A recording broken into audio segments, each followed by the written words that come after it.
On today's episode of Locked On Wild, two wildly different games to start the season, and Jesper Wallstedt makes his debut tonight against the Kings. Hey, this is Boldy, and you're listening to Locked On Wild. Hey, this is Marcus Johansson, and you're listening to Locked On Wild. You're Locked On Wild, your daily podcast on the Minnesota Wild. Part of the Locked On Podcast Network, your team every day. What's happening, everybody? Welcome into another episode of Locked On Wild, your daily Minnesota Wild podcast, part of the Locked On Podcast Network. We are your team each and every day. We thank you for making Locked On Wild your first listen each and every day as well. Make sure you subscribe on YouTube and your favorite podcast platforms so you don't miss out on any new episodes throughout the week. Today's episode of Locked On Wild is brought to you by FanDuel. Download the FanDuel app now by visiting FanDuel.com and win $300 in bonus bets if your first $5 bet wins. On today's episode of Locked On Wild, we recap an eventful first two games of the season for the Minnesota Wild. Some of the things that stood out, some interesting quotes from John Hynes, and we'll take a look at tonight's game against the Los Angeles Kings and Jesper Wallstedt's season debut. My name is Seth Toupal, host of Locked On Wilds, bringing you credentialed access to the Minnesota Wild here for the 2025-2026 season, and joined by Alex Micheletti here for a Micheletti Monday. Not a victory Micheletti Monday, although they could win tonight, so it could turn into a victory Micheletti Monday. But Alex, an eventful start to the year, a 5-0 win against St. Louis last week, and a 7-4 loss to Columbus this on Saturday. And so just right off the top, we're 2 games into the season. Are there some things that need to be addressed? Yes. But this, in all honesty, a lot of the things that we have seen are playing out exactly as they have last season, the season before, the season before. The top line is carrying the scoring. The 5-on-5 has been hit or miss outside of the top line. Defensive lapses and an off night for Filip Gustavsson against Columbus. And so through 2 games, it has been basically just kind of a repeat of what we've seen over the last couple of seasons. And faceoffs. That was dreadful on Saturday. They have to get that cleaned up, because otherwise, you're chasing the puck the entire game, and you don't want that. And this new age NHL has become so possession based too. You see, Andrew Brunette was complaining about it the other night. 3-on-3, just complaining how it's just completely boring, just holding onto the puck. And so, the issues are the warts, as you would say, have clearly come out. And, it's going to be interesting to see, the shakeup of lines, and if Yurov can have a decent debut if he stays in the lineup here, and Hunter Hake gets sit in the press box for a while. Yeah, and it's the line situation is interesting, because obviously the production of Kirill Kaprizov and Matt Boldy has been really good. Not to say Marco Rossi hasn't been contributing, because he obviously has. That line has been really good, phenomenal, in terms of scoring and also in possession metrics. But here we are once again. You stack that top line, and the second line has, through the first 2 games of the season, been quiet. They've been pretty nondescript, and we were dealing with that last year and the year before, and that still has not been resolved. Now, you bring Vladimir Tarasenko in to try to address that issue. And he's been pretty quiet through the first couple games of the season. So you go from having Marcus Foligno on that line. Marcus Foligno, notably not a big generator of offense, but the Wild were clearly trying for more of a puck possession style with that combination. And through the first few games of the season, it looks like they're going to go to Marcus Johansson in the second line spot. And so let's just start right here because it's the low-hanging fruit. I know it has been mentioned on other shows already, but it bears asking about. Like, what could the possible outcome be that warrants going back to that well? That combo of Eriksson Ek, Johansson, and Boldy was good for 20 games when he was brought in via trade. Outside of that, it has largely been good with possession, not great with scoring. Are we expecting to see something different this time with Vladimir Tarasenko and Matt Boldy's spot? Like, I'm all for trying different things to get that spot filled until Matt Zuccarello comes back. But what are we hoping to accomplish here? We've seen it, right? We've seen it for so long. It doesn't make much sense. I know the kids didn't really perform in preseason to warrant a chance, but I mean we've seen it from Johansson. The production doesn't change. It's not going to change. And he's only gotten older, and he didn't warrant any in the first two games to say, yes, let's get this guy to the second line. He's just performing so well in the bottom six. It's really baffling to me. And the fact that, Tarasenko is struggling, how is a Johansson going to spark Tarasenko, right? Yeah, the way that I look at it is think about the chemistry that Kirill and Matt Boldy have shown when they've been together. That power play goal that Kirill scored was a beautiful example of that. The cross ice, between the face-off circles from one to the other pass, Kirill being ready for it and just unleashing a one-timer that Jonas Korpisalo, one of the few, or was it Korpisalo or was it Merzlikins? Elvis. It was Elvis. Korpisalo on the Korpisalo was in Boston. He played today. One of the few shots that Merzlikins didn't stop was just a great cross-ice pass that comes through the chemistry and through the ability to make plays. I know what is going to be pointed to as the reason that Johansson is on that line, and it's the zone entries. He's one of the better players on the team as far as zone entries go. Okay. That is a thing. That is a thing that this team has struggled with. But I'll use Bill Guerin's own words when talking about a couple of years ago when they had Ryan Reeves. You can't have specialists on the team. Like the production just has been so inconsistent. And you look up and down the rest of the Central Division as far as what they have on that second line. You go to a man, player by player, you're averaging about 20, 25 goals. Johansson the last two seasons has scored 11 goals apiece. So where are those other 14 goals coming from to get you to that average? Are you going to have Joel Eriksson Ek score 33? Is Vladimir Tarasenko going to score 35? Like how do you make the math by going back to something that, yes, he can get you the puck. He can get the puck into the zone, but he doesn't really battle in the corners. Like I can at least see the justification for Foligno being a puck, battling around the edges. But for Johansson, like outside the zone entries, what else is he bringing?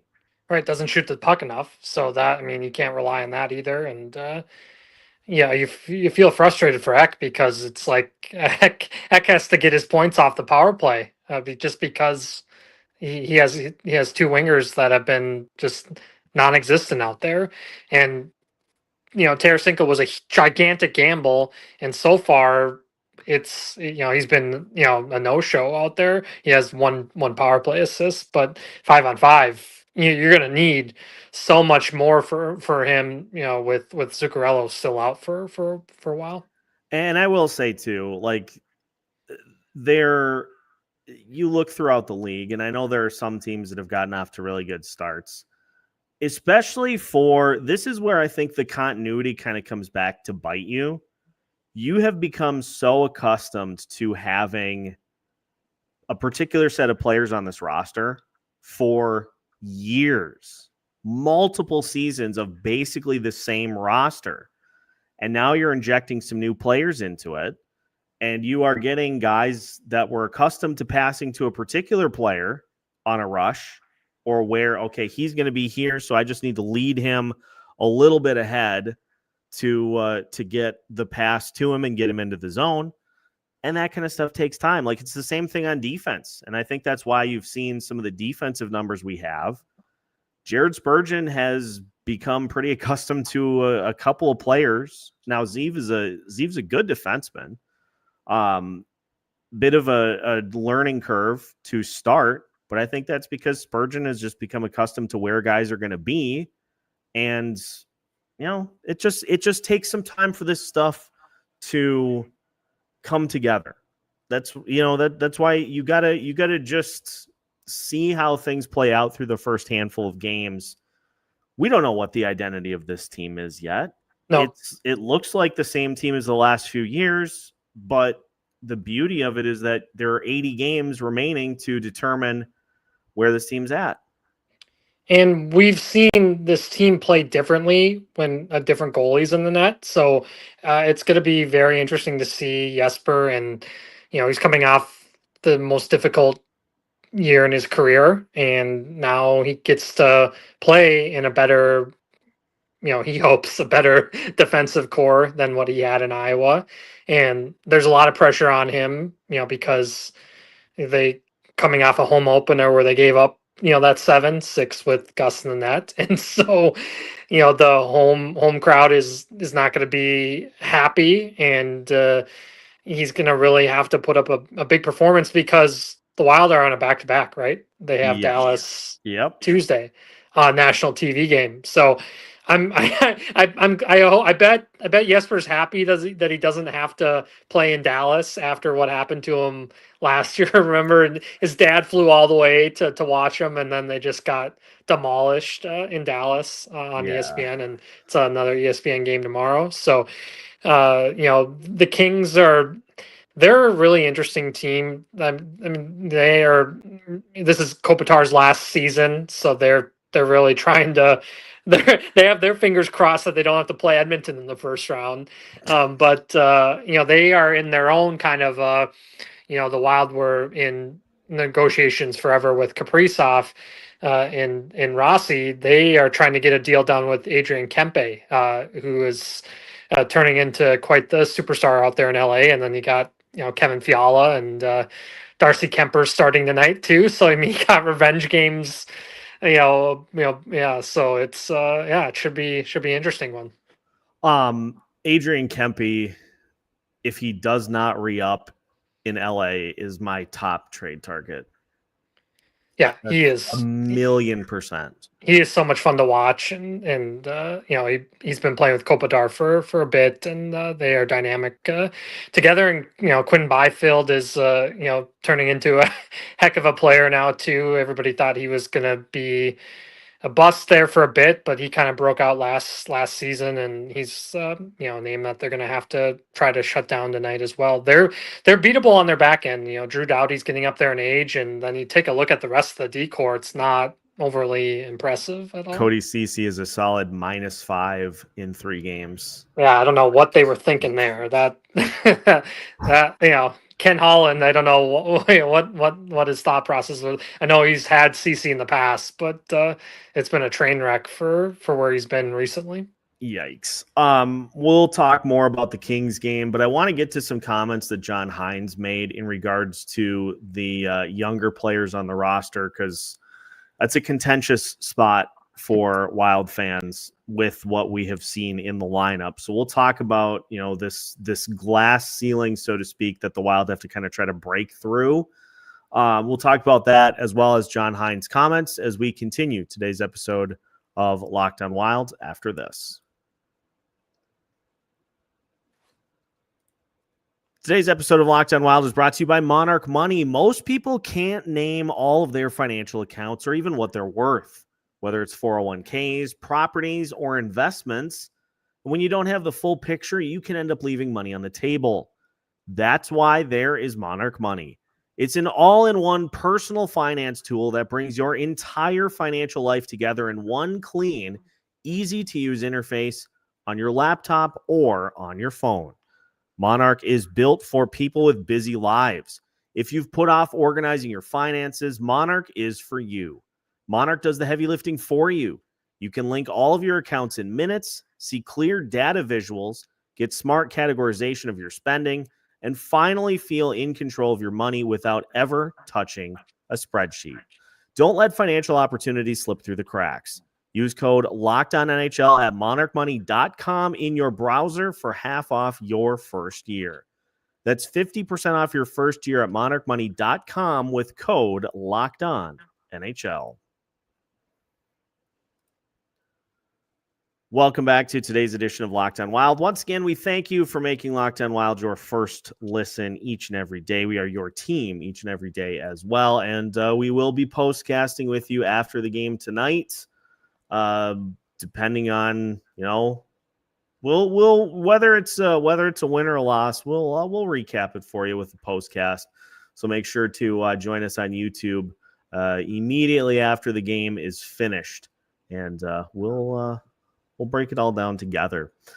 Alex, I thought these comments from John Hynes were interesting. Michael Russo and Joe Smith put an article together saying it's more complicated than just play the kids plus Riseborough returns. Russo writes, is there some uneasiness that comes with playing young players on your roster? And Hynes says, oh, for sure.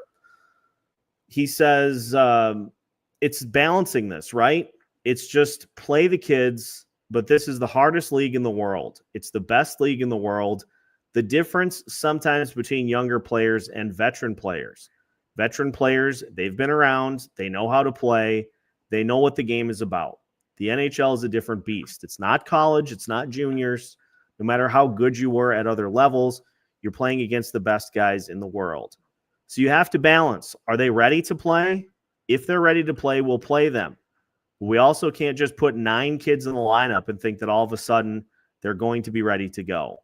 We're not in a rebuilding situation. We're in a situation where we want to be a competitive hockey team. So it's going to be a balance. It has to be. I mean, it's interesting because that has been something that has been long speculated about John Hynes. And you can go back to previous stops to find good indications of that.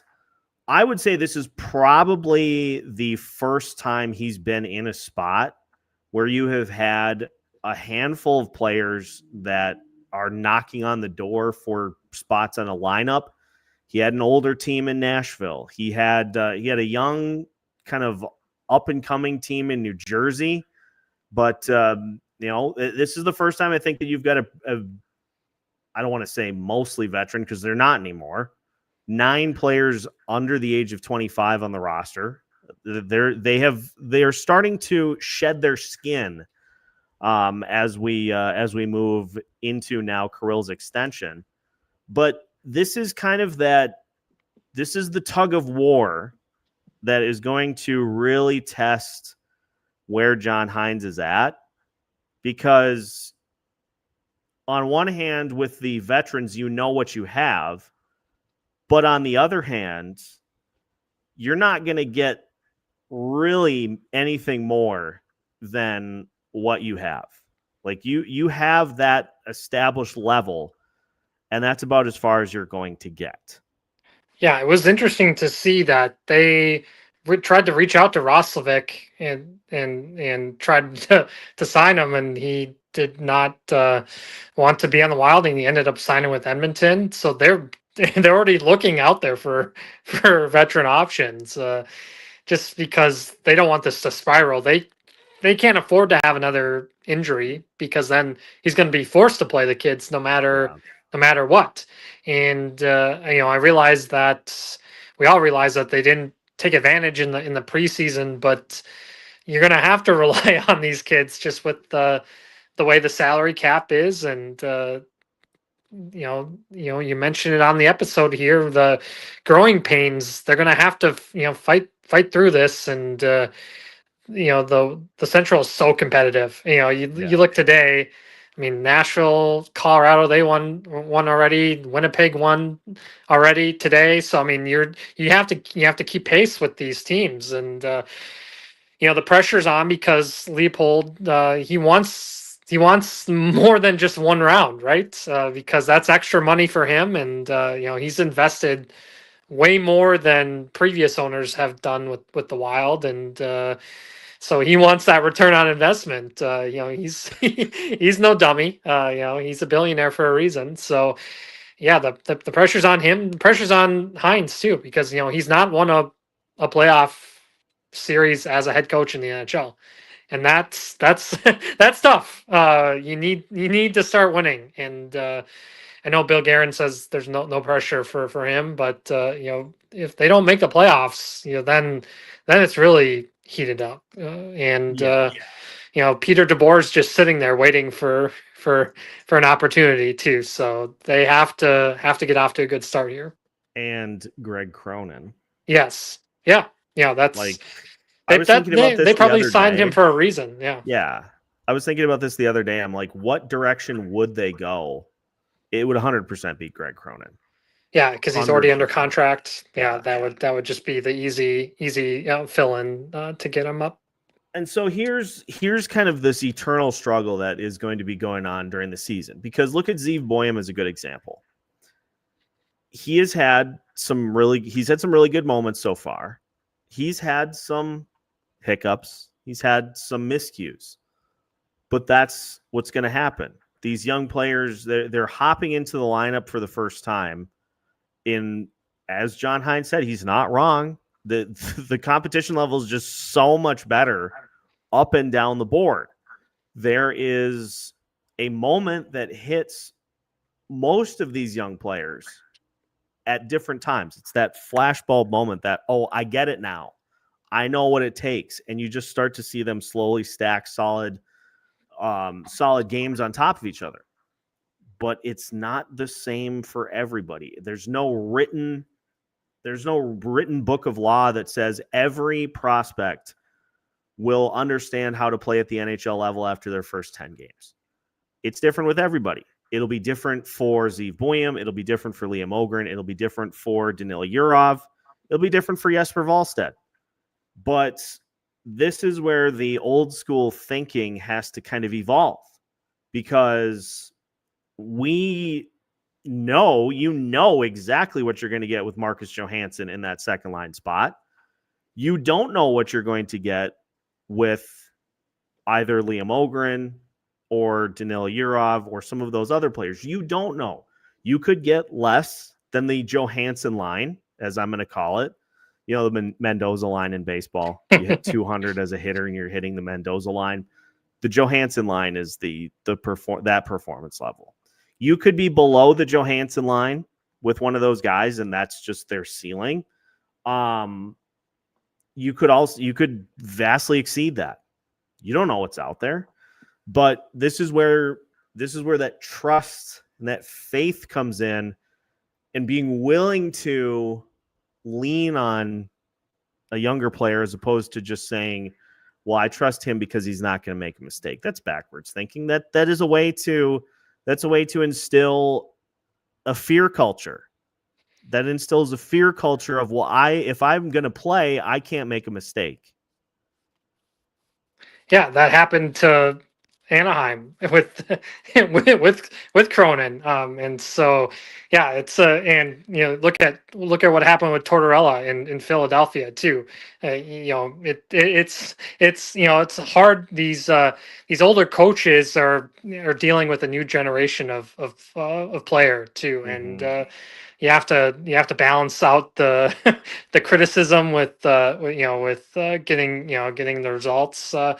from that player. And but yeah, you have to fight through these growing pains with them, because they're the future. And the Wild have had cores in the past that have failed and failed and failed, and so this one you hope can find some success and get a chance now to to earn some ice. And look at Hunter Haight, and he's taken advantage. And you hope Zeev keeps playing well. I mean, that's hard to do, is being the quarterback of the top power play with the richest player in the league. And so I think he's doing a great job as a teenager. It's amazing. Boldy was saying, that he kind of took him under his wing and has, lived with him. So that was pretty cool to see. And and Boldy's not much older than him, so it's really cool to see Boldy stepping up. And same thing with Kaprizov helping out.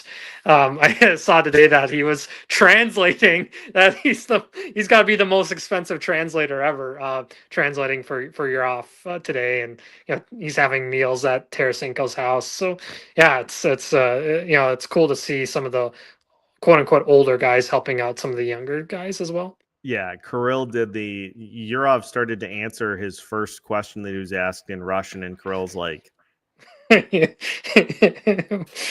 whoops. Like, hang on. Yeah. Yes. Let me handle this. Yes.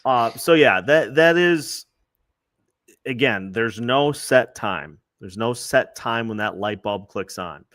And I know John Hynes feels like he's coaching for his job. You got to make sure you got to be a playoff team. But if they miss the playoffs and those young players don't turn out, versus if they miss the playoffs and those veterans give you exactly what you expected they would, guess what? You lose either way. So you may as well go down with what gives you potentially better upside. Yes. Than where you're at right now. Let's talk about a little bit of tonight's game. I also want to talk about some reports out of the other NHL team that we are going to be glued to all season, because it turns out the Buffalo Sabres are already a mess. And so my countdown clock in my head is going off like crazy. We'll talk about why as we finish today's episode of Locked On Wilds after this. Today's episode of Locked On Wild is brought to you by FanDuel. The NFL season is here, and FanDuel has an offer you don't want to miss. Right now, new customers can bet just $5 and get $300 in bonus bets if you win. That's right. Just pick a bet, put down $5, and if it hits, you'll unlock $300 in bonus bets to use across the app. The Minnesota Wild taking on the Los Angeles Kings here tonight. And if you are looking for a way to kind of hop in to the odds game, well, you could take a gander on tonight's game, in which the Los Angeles Kings come in as favorites. So you bet on the underdog, you bet on the Minnesota Wild to win. Your $5 bet goes there, and if the Wild win, you get $300 in bonus bets to use at your disposal. So what are you waiting for? Visit FanDuel.com to download the FanDuel app today and get started. Final segment of today's episode of Locked On Wilds. Once again, we'll be coming to you live after the game tonight and tomorrow night, and most likely Friday for postcasts here this week. So we're hitting you with a triple-decker of postcasts for games this week, and we'll see what we get from the Minnesota Wild, who I will mention they've been 1-1 after 2 games for the last 3 out of the last 4 years. So again, let's just see how it plays out. Alex, I saw a report today from Buffalo. And I immediately hopped on it because it turns out there's a player of particular interest in Buffalo. Elliot Friedman, on his 32 Thoughts podcast, said this: "We basically know that 2 of the Buffalo Sabres franchise players Rasmus Dahlin and Tage Thompson have indicated that it has to get better this year. The Sabres don't have a long runway for this. Tage Thompson himself said, when asked about the morale in the locker room, it's not a good morale when you're losing. Can't keep losing back the last 3 games, the last 4 seasons, the last 14 seasons. What's done is done. I'm tired of talking about the past. He is checked out. Can you blame him though? Can you blame him? I mean, no. He's coming off a great summer at the World Championships, and he's tired of losing. He wants to make the Olympic team, and that organization is a mess. And it's kind of funny that the Pagula family owns both them and the Bills, and the Bills have all the success in the world, but for whatever reason, the hockey team is dumpster fire, which is kind of hilarious.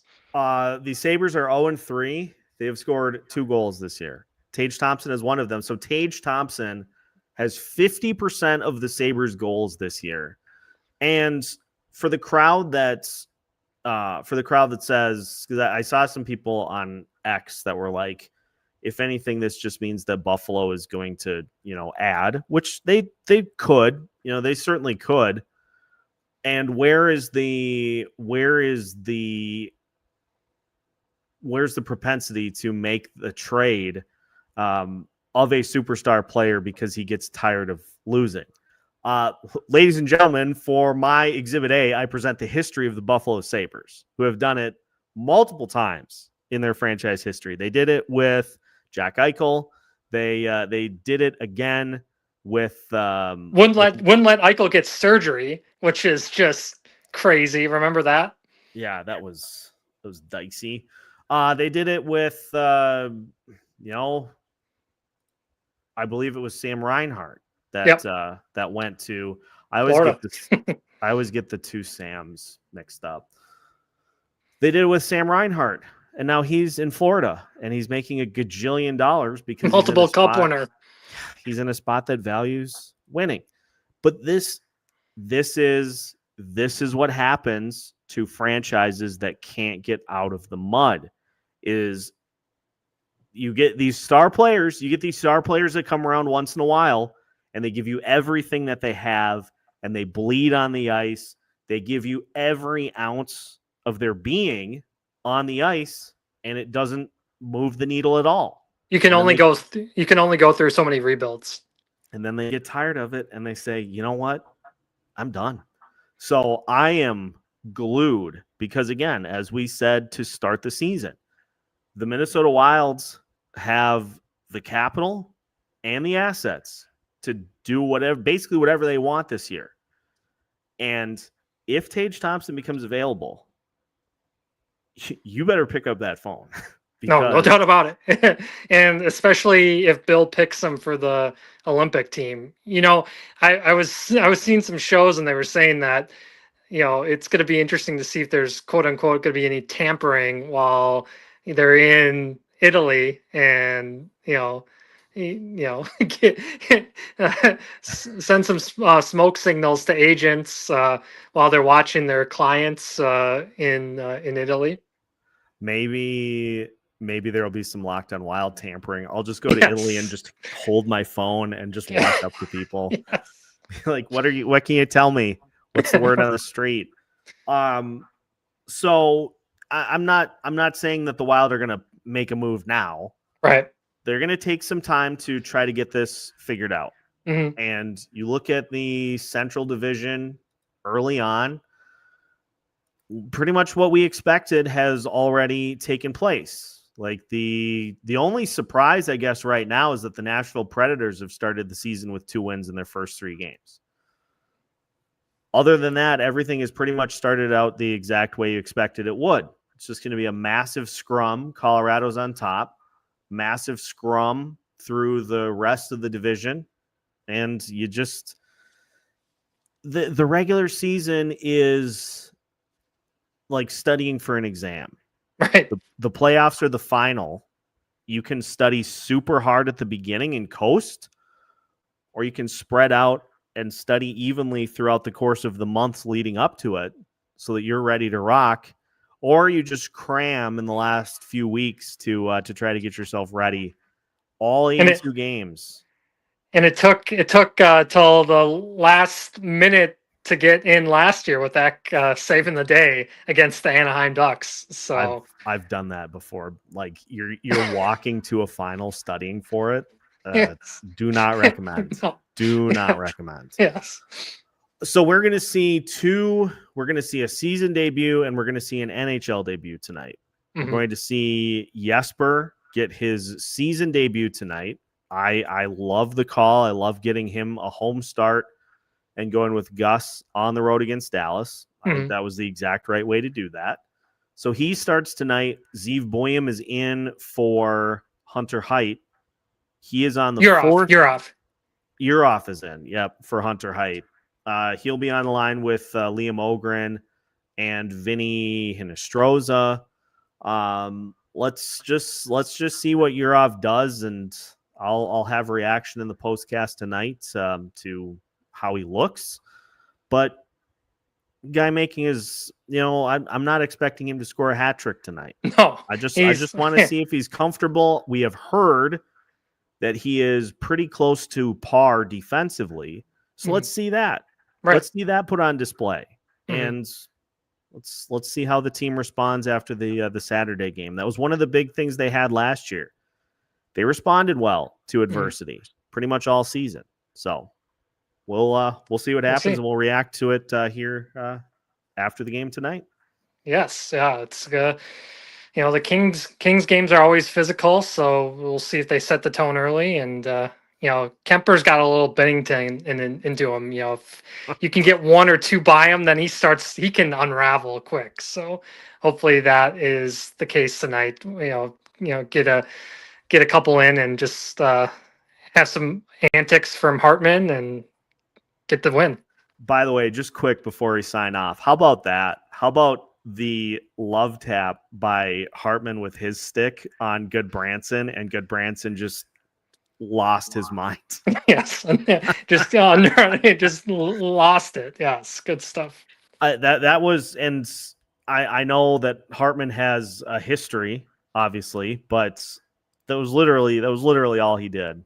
And they're like, no, we're not going to call it cross check. Good Branson. It's like, no. Okay, but yeah. More St. Louis Hartman all season. If he does that, if he plays like that for majority of the games that he's in, he'll hit 20 this year. Easy. Yeah, no doubt. Bounce back. So, we'll see. But that is our episode for today. Again, make sure to like and subscribe so you don't miss out on any new episodes throughout the week. We got you covered with new episodes every Monday through Friday as part of the Locked On Podcast Network. We are your team every day.